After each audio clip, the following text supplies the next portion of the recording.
You're listening to a message from Jim Eschenbacher, pastor of the branch, entitled Family Resemblance, from October 4th, 2015. For more sermons, please visit us on Facebook or check out our YouTube channel, The Branch, Oregon. Attention to the sermon today, and that's the reason I'm waiting, partly because not everybody's in here and partly because I really feel this is a critical message. The way it developed over the week, you'd be shocked. No, you wouldn't. I tell you this every week. I wrote it on Monday. I tore it up on Tuesday. I rewrote it on Wednesday. I tore that up on Thursday. And I rewrote it on Friday. And in the rewriting of it, I realized I had to change the name. The title wasn't even what I wanted to, what God was telling me. So this has been quite an interesting week of study and getting ready for today. Talking about family resemblance. Now that could be kind of a corny subject, and let me just make it that for a moment, because it's make light of, actually Carla says, honey, it's good to laugh. How many of you know that if you're a Christian, there should be a family resemblance to Christ? Okay, we know that. How's it going for you? And then what's easier is having a family resemblance to a denomination, because they tell you how to do certain things, and you do those right, and you have that resemblance. A Jewish rabbi and a Catholic priest met at the town's annual 4th of July picnic. A Jewish rabbi and a Catholic priest. Okay, we're talking about family traditions. Old friends, they begin their usual banter. This baked ham is really delicious. The priest teased the rabbi. You really ought to try it. I know it's against your religion, but I can't understand why such a wonderful food should be forbidden. You don't know what you're missing. You haven't lived until you've tried Mrs. Hall's prized Virginia baked ham. Tell me, Rabbi, when are you going to break down and try it? And the rabbi looked at the priest, and with a big grin, he says, at your wedding. Oh, that's funny. You came back early just for these, right? A kindergarten teacher gave her class a show-and-tell assignment. This might not make sense to everybody, but it does me. I was Lutheran when I was young. Each student was instructed to bring an object that represented their religion to share with the class. The first student got up in front of the class and said, "My name is Benjamin, and I'm Jewish, and this is the Star of David." Okay. The second student got up in front of the class and said, "My name is Mary, I'm Catholic, and this is a rosary." Okay. The third student got up in front of the class and said, "My name is Tommy, I'm Lutheran, and this is a casserole." I love that one. So many potlucks in the basement of the Lutheran church, you know. Anyway, Carla's mom, and this is not a joke, it's a true story, was adopted as a youngster. How old? Really young? As an infant. And so, I didn't do that. You want me to put it in my pocket? Jeremy?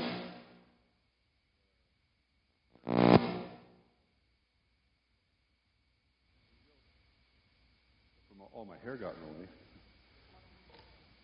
the way. Anyway, Carla's mom, whose name is Sherry, I'll just use her name so I don't have to keep saying Carla's mom, decided 5 or 8 years ago, something like that, to find her birth family. She had never known her birth family. And so she set out on a Google trip or whatever and found them. And then she went to see them, and as soon as they saw her, they said, "Oh yeah, you're a Henderson. Look at the size of your ears." I guess the whole family has really big ears, and Carla's mom has really big ears, and so there's a family resemblance. They knew, okay, you're one of us. You've got those really big ears. But how many of you also know there are non-physical resemblances that we have with family members and family, just the family that you're in? And that when Jesus says you're born again, you're born into His family, and we should have we should reflect His person. We should be Christ-like. And that's where we're headed today in our conversation. But before we get started, let me ask you, do you have a a thought about family resemblance, or you know a family resemblance that you have that you really like or don't like, whatever? Oh, some people aren't talking. Mary? Yeah, I do. Okay. My family's all in different religions. Huh. My sister is Catholic, and my sister-in-law and brother were Christians. And they went to faith heaven. Okay. That's where I started. Okay. So there's a resemblance there. You all go to church. Yeah, all different, but you all go to church. Yes, Karen.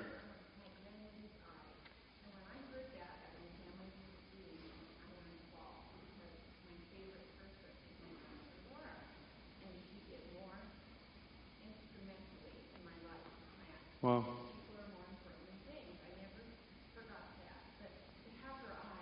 yeah.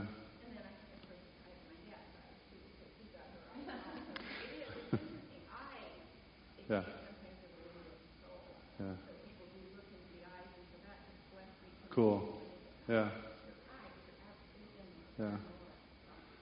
Anybody else? I'm not looking for anything in particular here, just curious. Yes, Lindy.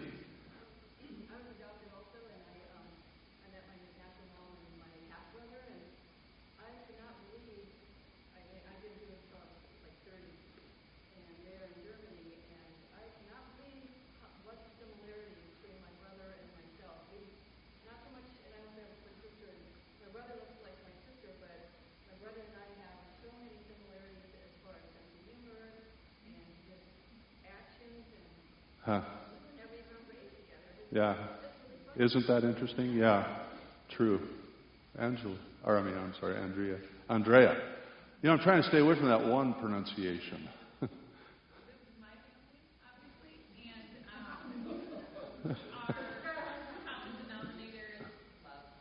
Yeah. True. Yeah. Yeah, we saw a lot of that yesterday. It's great. Kathy, with a C.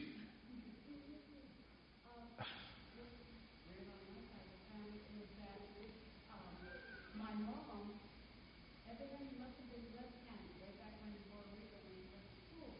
But the teachers know how to do it.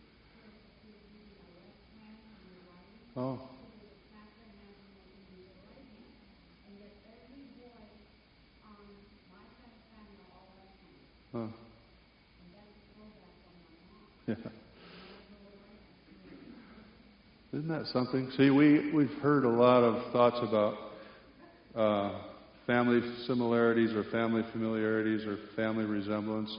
Some of them we like, some of them we aren't sure about, but there's a lot of it. And Jesus said in Matthew chapter 7, verse 21, a verse that I've quoted here before, and it's one of the most convicting verses in the Bible when I think about the future. And this is where I started this week, and I had a whole different title, and then the Lord just began to lead me toward this family resemblance thing that says, "Not everyone who says to me, 'Lord, Lord,' will enter the kingdom of heaven." Now, isn't that annoying right there? We think if we say Lord, we're good. "But the one who does the will of my Father in heaven. On that day, the day of judgment, many will say to me," I guess we can talk to him on that day, "Lord, Lord, did we not prophesy in your name and cast out demons in your name and do mighty works in your name? And I will declare unto them, Depart from me, I never knew you, you workers of lawlessness," or iniquity, whichever version you're reading. I never knew you? Think about that. Doesn't Jesus know everybody? In Psalms 139:13 it says, "For you formed my inward parts. You knitted me together in my mother's womb." That sounds like he knows us. John 10:14, Jesus says, "I am the good shepherd. I know my own, and my own know me. Just as the Father knows me, and I know the Father, and I lay down my life for the sheep." So, does Jesus know us or doesn't he know us? Well, of course he knows us. But the words, the type of knowing that he's talking about in the, he says, I never knew you, is different than the fact that he knows exactly who you are. That knowing that he's talking about there is mutual. It's a family resemblance. We are one. We are with him. As he is one with the Father, we are one with him. That's the knowing that we need to have with our Lord. You can't just know about him, and you can't just have some good quotes about things he did. You want to know him. All right. Jesus initiates our relationship with him. You don't do that. I don't know if you knew that or not. You thought, well, no, I ran and found him. Not really. He initiated relationship with you. In John also, chapter 10 and verse 2, he says, He who enters by the door is the shepherd of the sheep. To him the gatekeeper opens. The sheep hear his voice, and he calls his own sheep by name and leads them out. Where am I?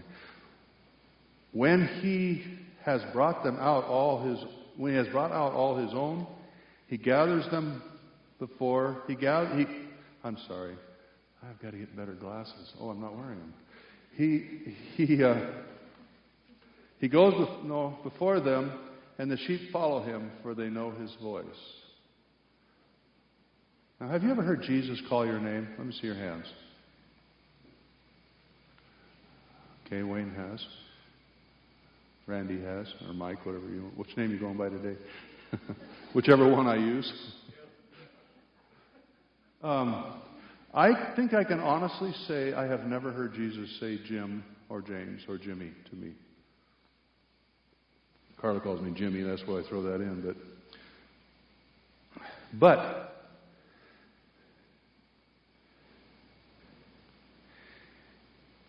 he calls us by maybe not our given name, maybe not the one we're labeled with, but he calls us by our name in his eyes. He calls me, believe it or not, his own. Wow. So you start thinking about the personalness of that. He doesn't just call you by your name. He doesn't just call you Elbow. You guys don't know, but her name is Ellie, and I've called her Elbow since I met her. And that's an endearing term in my mind. In her term, she's probably thinking, "You weird grandpa, don't do that." Someday she'll tell me, and then I'll get over it. But Jesus calls us by what he sees, not what we have been called by other people.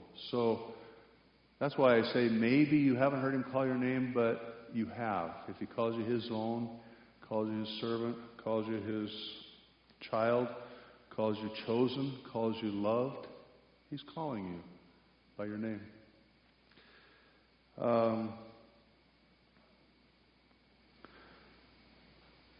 When Jesus met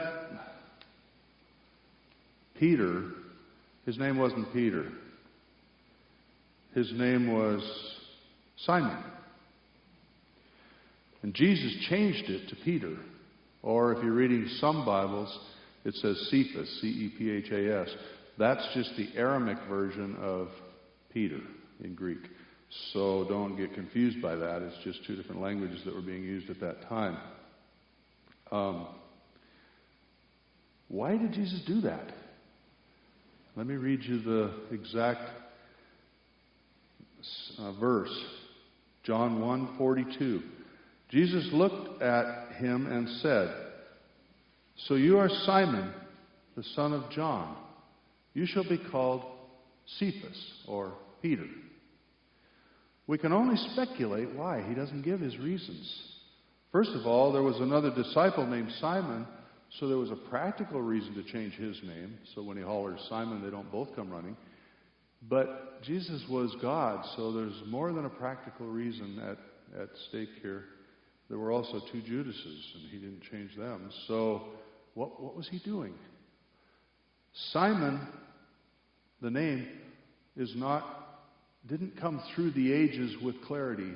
So we're looking back, and if you look it up in the dictionary, most of the time it means God has heard. Now, if you dig deep enough, you'll find out there are some people who say that it means a reed. something that blows in the wind, something not very stable. It's not a good science for us to engage in because it's pretty much impossible to know what they thought back then.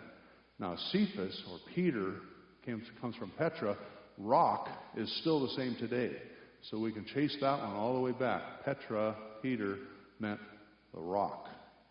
So Jesus changed his name from something, Simon, whatever that meant, to the rock. Now, why did he do that? Jesus saw who Peter was going to be after some time with him, and he called him by that name. Isn't that how he talks to us? What does Jesus call you? Rhonda, what does he call you? Don't answer me. Dawn, what does he call you? Don't answer me. Anybody, what does he call you? Do you know what Jesus calls you? He lets us know that he called Simon, he called him Peter, but what does he call you? Have you heard that yet? I ask that and leave it hanging out there because I can't answer it for you. You can only answer it for yourself. But I think it's important that we do answer that for ourselves, that we, through prayer, through conversation, through times of meditation, whatever, what is Jesus calling you? I talked earlier about family resemblance. My dad was not very conversant, I should say. He was pretty loud when he was mad at me. Most of the time he didn't say much to me. So I have an opinion or a relationship with my dad where if he's going to talk, I probably don't want to hear it. And I had to wrestle through that to have a relationship with God. That's okay. My dad was also incredibly faithful to what he believed. And that's where I stand. I'm not proud of this. It's not something I own. I didn't get here by hard work. It was given to me by my dad. You be faithful to what you believe in. Don't just say it and don't just sing about it, but be faithful to it. And that's been a plague in my life for the whole time. I can't just sing about being nice. I have to be nice? Wow. It's been an interesting process along the way. My dad had that, and he didn't sing very well, but he had I'm faithful to his word. So I grew up with that. It's where I am now, trying my very best to be faithful to God's word. So one of his names for me is faithful. I accept it. I don't call myself faithful very often because I mostly am falling down or getting back up. But he has called me faithful. So think about your life. Think about yourself. What is God calling you? And respond to that. Matthew 16:15, we'll read about the fulfillment of Peter's calling. He said to them, Jesus talking, or Jesus is what he said, who do they, first he says that, then he says, who do you say that I am? Simon Peter answers. He says this to all 12 disciples. Simon Peter answers. That's fairly common of Peter. You are the Christ, the Son of the living God. What a profession. What an insight. They'd been with him when he'd done miracles, and they'd been with him when he was put down by the Pharisees, and they'd been with him when he did nice things for people, forgave people. But Son of God, the Christ, the Messiah, how did Peter know this? Jesus answers that. He says, blessed are you, Simon Bar-Jonah, for flesh and blood has not revealed this to you, but my Father who is in heaven. And I tell you, you are Peter, and on this rock I will build my church, and the gates of hell shall not prevail against it. Do you see what happened there? Jesus is talking to him, and he calls him Simon Bar-Jonah. He calls him by his old name, Simon, son of John, Jonah. And then he says, you're not listening to flesh and blood. You're listening to God the Father. I call you Peter, the rock. That is a big difference in one paragraph. But Jesus saw that. He saw that, heard that in his answer. He realized, okay, listening to the masses, listening to pastors, listening to videos on YouTube, listening to your best friend at the bar, you're not learning who God is and who I am, as this is Jesus talking, but you listen to the Father, and He spoke this to you. And on that rock, on this rock, I call you Peter, and on this rock, what just is happening to you, I will build my church. The church must listen to God. That's our choice today. That's our decision today. Are you listening to the voices around you? Are you listening just to me? Are you listening to whoever you can pull up on a YouTube video? Are you listening to other pastors?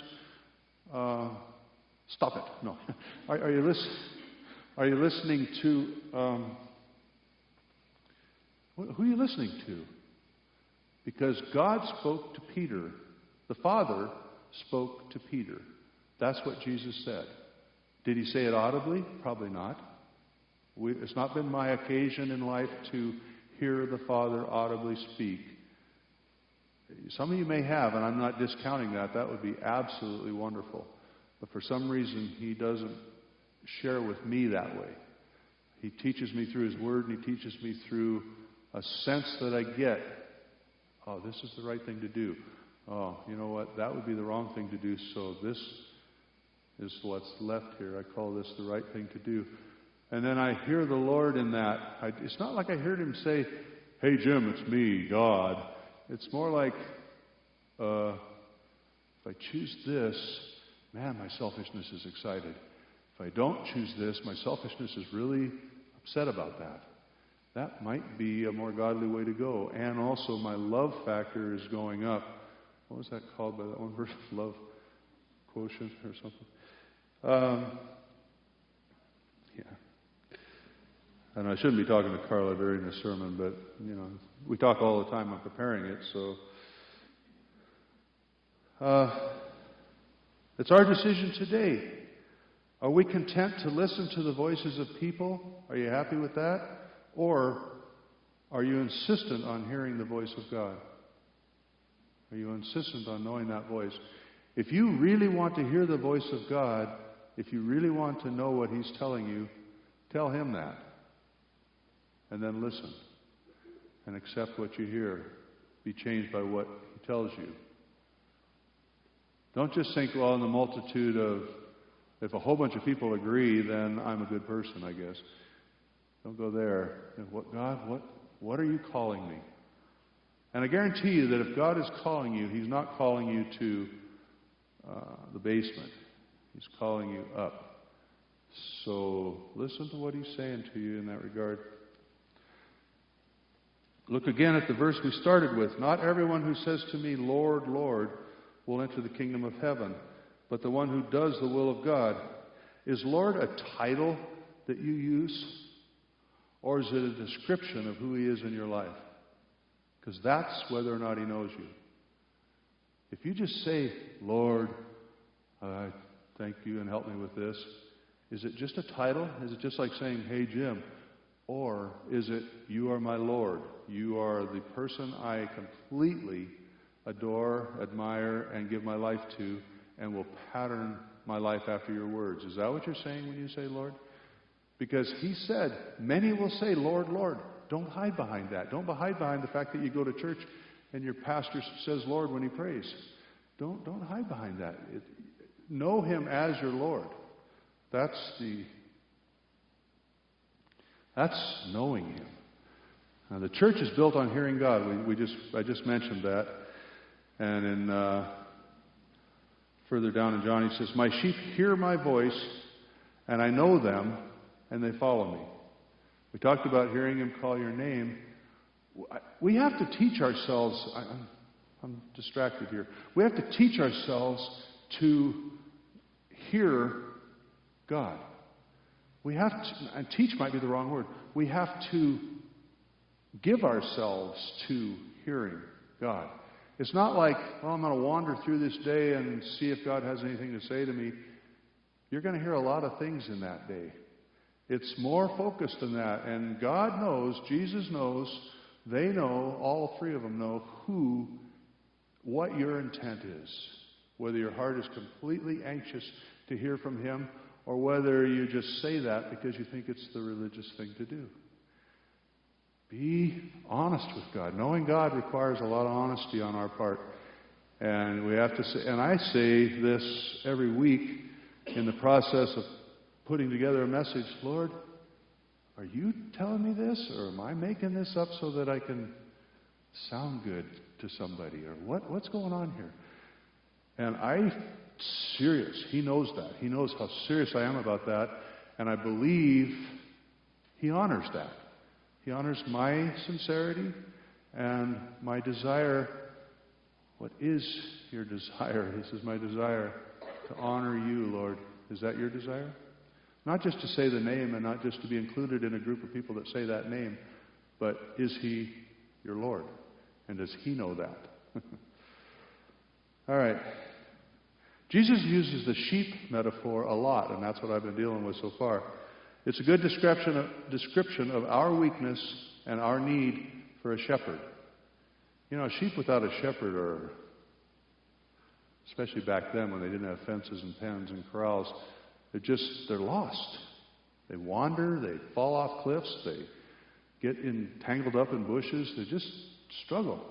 Shepherd guides them. So the shepherd metaphor is good because Jesus is in total command of shepherding. Very good at it. But I want to take us from that metaphor to another metaphor that is the one we're talking about today, which is family. John 1:12, he says, "To all who did receive Him," Jesus, "who believed in His name, He gave the right to become children of God." Do you accept that? Do you understand that? Are you okay with that? You're a child of God? That's not just a phrase. It's not just a biblical cuteness. It's an actuality. You are a child of God. When you believe in Jesus Christ, those who believe in His name. He doesn't make you a child. He gives you the right to become a child. So there's a response factor on our part. He doesn't just go around and go, all right, you're a child, you're a child, you're a child. He says, all right, here's the offer. And we respond and go, Lord, I want to be your child. I want to live in your family. He says, okay. And then John writes about it again in 1 John 3, 1-3. See what kind of love the Father has given to us that we should be called the children of God. And so we are. The reason why the world does not know us is that it did not know Him. Beloved, we are God's children now, and what we will be has not yet appeared. But we know that when He appears, we shall be like Him because we shall see Him as He is. Okay, so what, Jim? That's all in the future. When He shows up again, then we're all going to be changed in the twinkling of an eye. It would seem that way, but verse 3, he goes on. Next verse. And everyone who thus hopes in Him purifies himself as He is pure. So it's for today. We're children of God. We don't yet know exactly all that means. Right? Anybody here know exactly what that means? No, we don't know what that means yet. When Jesus appears, it will be made clear to us. In the meantime, we purify ourselves because we know that at the very least, He is pure. And we want to be like Him. One day we will be transformed into His image. And right now we are wanting to change in that direction. I titled this message, Family Resemblance. One mark of His family, God's family, is purity. God is pure. When we read Peter over the summer, remember what he said? God is holy. So purity and holiness, pure and holy, purity and holiness. Those are characteristic of God. Those are characteristic of God's family.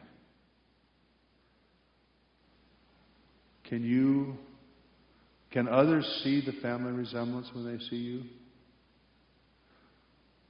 Don't answer, but ponder.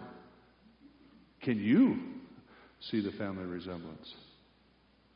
Sometimes I think it's a little harder for us to see our own, the progress that God is making in our lives than it is for others to see that in us. And so sometimes we have to rely on each other to speak to that. But I'm just asking us, this is a family resemblance message, and that's a family resemblance, purity and holiness. Wow, are we headed there? 2 Peter 1:3.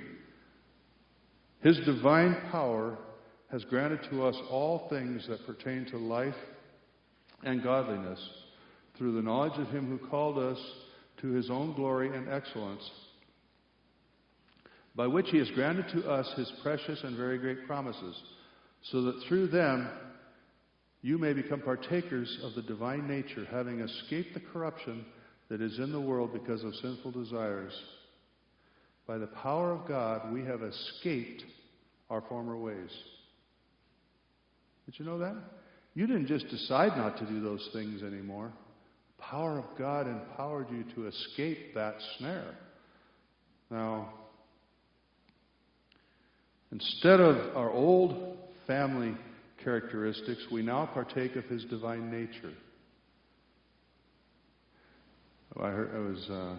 Lindy talked about being born one way, raised separately, and noticing some similarities when you came back together with your brother, half-brother, whatever. Did you say half-brother? When you come together with a Christian, have you ever had that moment of recognition?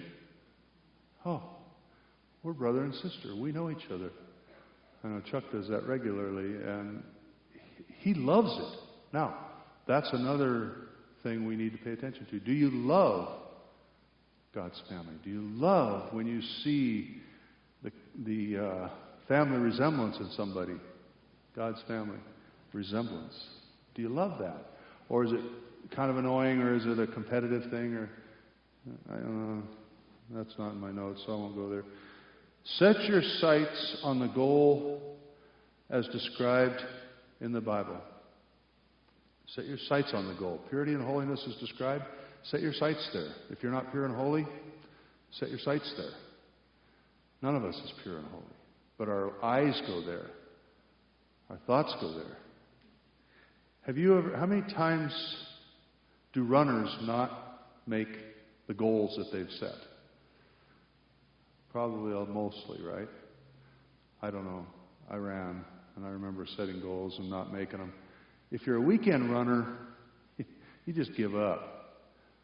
But if you're headed to the Olympics, you don't give up on your goals. You just keep pressing on.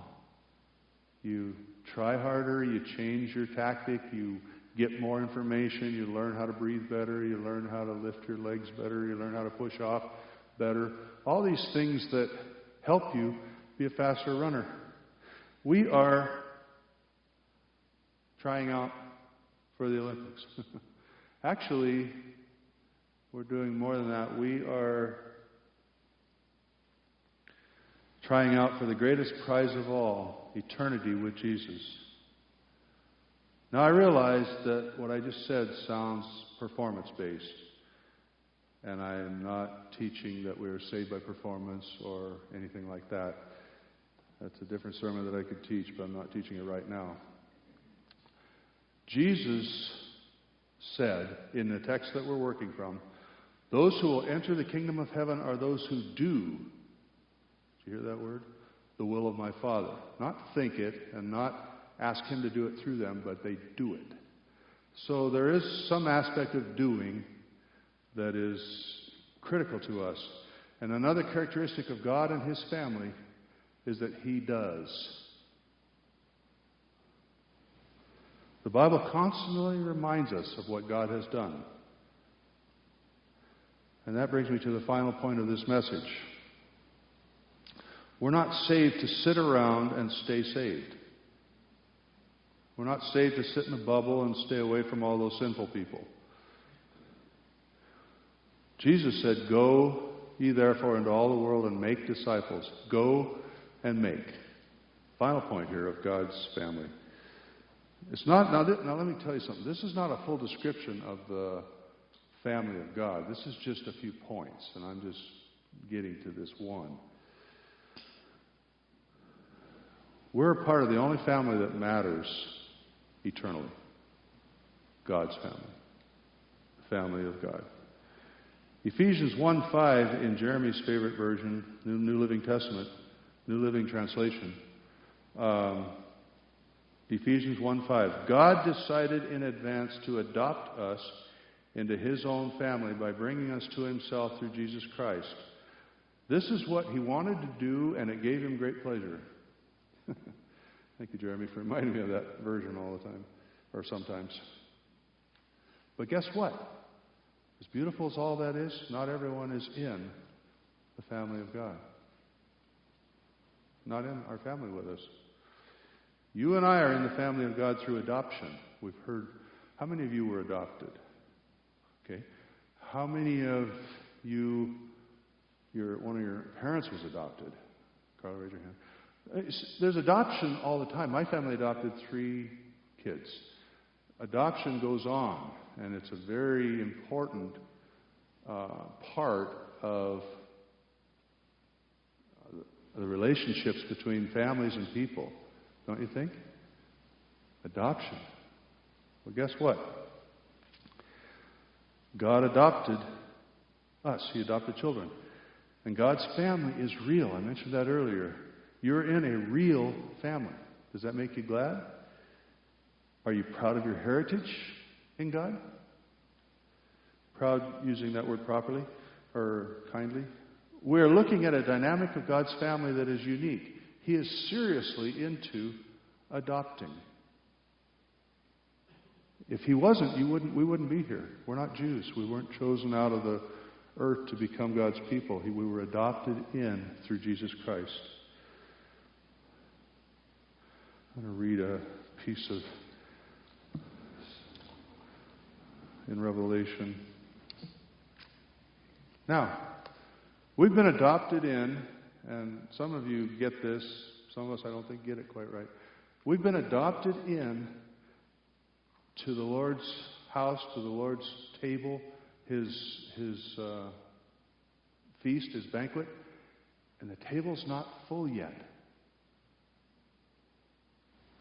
And that's what I want to talk about. Revelation 19.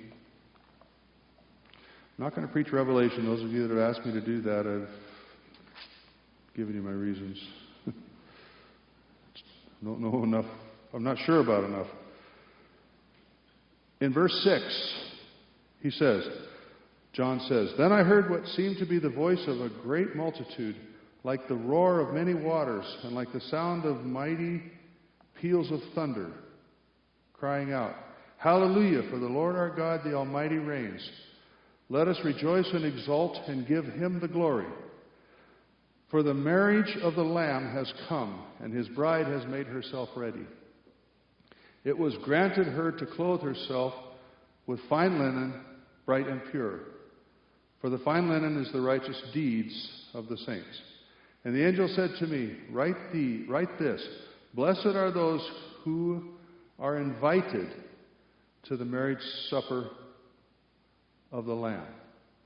And he said to me, 'These are the true words of God.'" Did you hear that? Blessed are those who are invited to the marriage supper of the Lamb.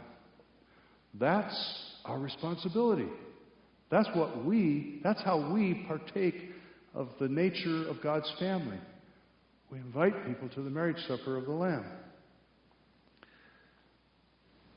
When we invite someone to the family of God, we're inviting them to the most exciting, wonderful future available. There's nothing better. There's nothing else. The world has all kinds of things they offer that take a lot of money. Those all collapse and fall apart at the end.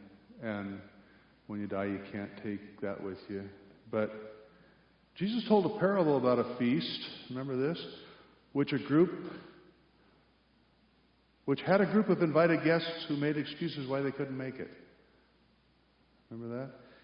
And then the feast host told his servants to go to invite others. "Keep inviting," he said, Let's fill this place. Those are my words, but when someone rejects your invitation, look for someone else to invite. This is a family resemblance. This is who God's family is. We invite people to our family. The feast is phenomenal. Now, perhaps you, each one of you individually, are not comfortable inviting. But if you're excited about the future with God, it will show. So you'll assist in inviting. I'm going to read something that Carla told me to read. Not told me to read, but told me about. 1 Thessalonians, that's what they're studying right now. 1 Thessalonians 1:8. 1 Thessalonians chapter 1, verse 8. For not only has the word of God sounded forth from you in Macedonia and Achaia, but your faith in God has gone forth everywhere. So that we need not say anything. The family resemblance should be so strong that the world sees it and believes. It goes forth everywhere. The family resemblance. Faith. Love for God. Pursuit of truth. Purity. Holiness. All the things that God's family is made up of. Doing. God is a doer. Are you a doer? Are you going to sit back and say, well, if He makes me get up, I'll get up? No. Are you a doer? You want to go, is that you, God? I'll go. Where do you want me to go? I'll read one verse here, one closing verse. I said that twice now. I think, how many times can pastors say that? As many as they want, right? Until the microphone quits. Psalms 40, verse 3. This verse came to me as I was closing yesterday. He put a new song in my mouth, a song of praise to God. Many shall see and fear and put their trust in the Lord. Did you get that? The words, the new song of your mouth is the evidence of the Lord's influence on you. It's the evidence of what family you live in. You need something, John, or are you okay?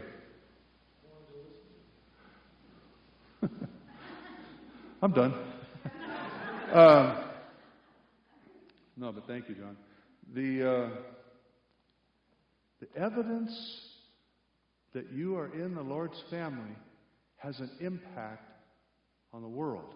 Are you hiding it? Are you containing it? Are you afraid to show that you're a part of God's family? Are we afraid of that? Do we spend so much time talking about dying to self that it doesn't sound like a good thing to invite people into? That happens. I'm pretty guilty of that. But I just read about a feast that is so far above anything you can imagine. So great. So, I'll use the word, I'll come up with words. So amazing, whatever. It's just phenomenal. And that's what we're inviting people to. And I had this thought this morning, and I shared it with Carla, and she didn't respond. I think she was asleep. Actually, I think she was awake and went to sleep. But anyway, have you ever gone to a banquet and you've been invited, and the person who invited you had a table that they had purchased for the banquet, and you sit at their table?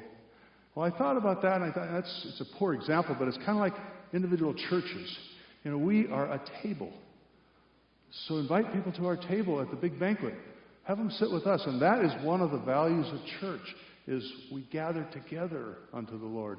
It's not that anybody else is lesser or greater than what we are, but we have a community, and we gather that community together at the Lord's banquet. This is a picture I got this morning, and you can weigh it, do what you want with it. Just don't start eating before I get there. Anyway, the four things I mentioned, which are only a brief picture of God's family and our family resemblance. Purity, holiness, doers, God does. And I mentioned this before, the Bible is full of the things God has done. His family is a family of doers. And then finally, We go and make at Jesus' command. That's what Jesus did. You get that? He was in heaven. Everything was great. He probably had his own white horse. I don't know. And God said, need you to go down to earth, gather some people to us. Jesus goes, okay, I'll go. Worst nightmare he went through. Trying to gather people to the Father. And he just pushed through it, did everything that was necessary. And then, as he was leaving, he says to us, all right, I've done it. Now you go and make. So I'm putting that on our plate today, since we're talking banquets. Go and make. And if someone that you invite to the banquet, to the Lord, to this church, says no, go to the next person. Don't just go, yeah, you're right. It's stupid. Wanda, how was the walk? Good. Did you win? That's a bad question to ask publicly. Of course you won. You finished, right? You're here. You won. Yeah. All right. I'm going to go back up to my place. I'll come back here in a little bit and we'll pray about all the stuff that went on this week. But for now, we're going to sing a little bit. I've used up more of my time than usual. Barb, I need to call you with the message from Sunday. No, but this is so awesome. You know, one of Jim's mom, he shared with you before that the Eschenbachers, his family, there was a lot of foster kids, lots of kids, but they would sit around the big table, all the kids were sobbing, and his parents made them sing hymn before they would. Test. They can hear me, right? Right? They made him sing. They would sing a hymn before they could eat. And one of your mom's favorite hymns was in the garden. Yeah. And it talks in that. I thought while we're going up to get ready to all sing some songs at the end, you guys, let's just sing this together. You know the song, I come to the garden alone, while the dew is still on the roses, and the voice I hear falling on my ear, the Son of God discloses, and He walks with me, and He talks with me, and He tells me I am His own, and the joy we share as we tarry there, none other has ever known. Thanks, Barb. Thank you, Barb.